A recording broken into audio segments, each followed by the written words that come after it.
Hello दोस्तों, स्वागत है आप सब जो बच्चे क्लास 10th में हैं और 2026 में मैथ्स का पेपर देने वाले हैं। तो उन बच्चों के लिए हम आज 5 ऐसे क्वेश्चंस लेकर आए हैं जो बोर्ड एग्ज़ाम के लिए वेरी इंपॉर्टेंट नहीं बल्कि मोस्ट इम्पोर्टेंट क्वेश्चन है। ऐसे क्वेश्चंस जो बोर्ड में हर साल 1 या 2 हमेशा आते ही हैं। तो ऐसे क्वेश्चंस आज हम सॉल्व कराने वाले हैं बहुत ही रोचक तरीके से। तो आप वीडियो को अंत तक जरूर देखिएगा। तो शुरू करते हैं पहला क्वेश्चन, यानी त्रिभुज का सबसे मोस्ट इम्पोर्टेंट क्वेश्चन है, उस प्रश्नावली का सबसे अच्छा सबसे मोस्ट इम्पोर्टेंट क्वेश्चन है ये। इसमें दिया गया है दी गई आकृति, यानी ये आकृति जो मुझे दी गई है इसमें डी ई वो समांतर है ए सी के। जो हमारी डी ई है ये वाली रेखा वो हमारी ए सी रेखा के कैसी है, समांतर है। और डी एफ है वो ए ई के समांतर है। जो हमारी डी एफ है वो हमारी ए ई इस रेखा के समांतर है।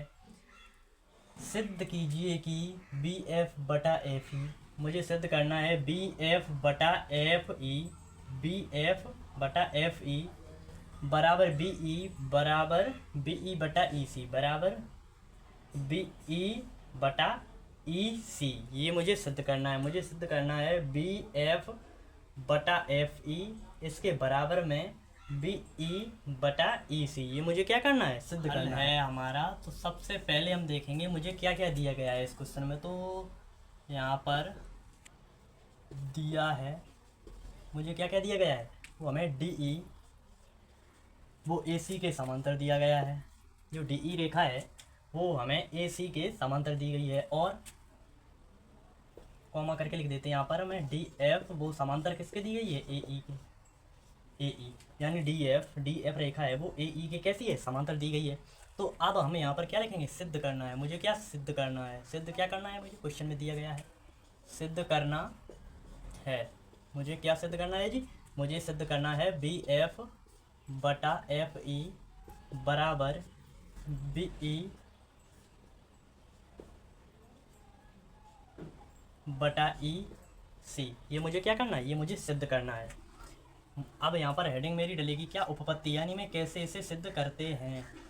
उपपत्ति, उपपत्ति में हम देखेंगे सबसे पहले हम देखते हैं एक त्रिभुज ले सकते हैं बी सी डी। सबसे पहले हम पूरा बड़ा त्रिभुज पूरा ही ले लेते हैं। तो सबसे पहले हम लिखेंगे त्रिभुज ए बी सी में, यानी पूरे ही त्रिभुज में ए बी सी में पूरे त्रिभुज में हम देख रहे हैं।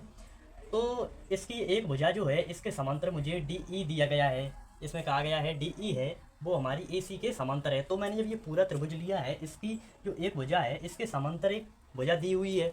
तो इसमें हमारा बी डी है वो बटा ए डी बराबर किसके होगा, बराबर होगा हमारा किसके बराबर होगा, बी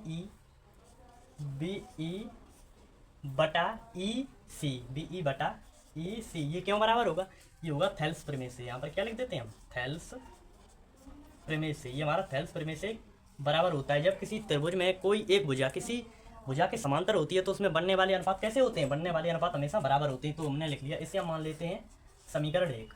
इससे हमने समीकरण 1 का रूप दे दिया, क्योंकि जब इसे मैंने पूरा त्रिभुज लिया है तो इसमें जो हमारे अनुपात बनेंगे जिस रेखा के समांतर ये है रेखा जी वाली डी ई जिसके समांतर है ए बी सी के डी ई समांतर है। तो इसमें बी डी बटा ए डी, बी डी बटा ए ई, और वो बी ई बटा ई सी के कैसी होगी, समांतर होगी बी ई बटा ई सी के, क्योंकि इस बिंदु पर ये प्रतिच्छेद करती है इस रेखा पर और इसमें इस रेखा पर। तो ये बटा ये और ये बटा ये आपस में कैसे होंगे, बराबर। ये थेल्स प्रमेय से होगा।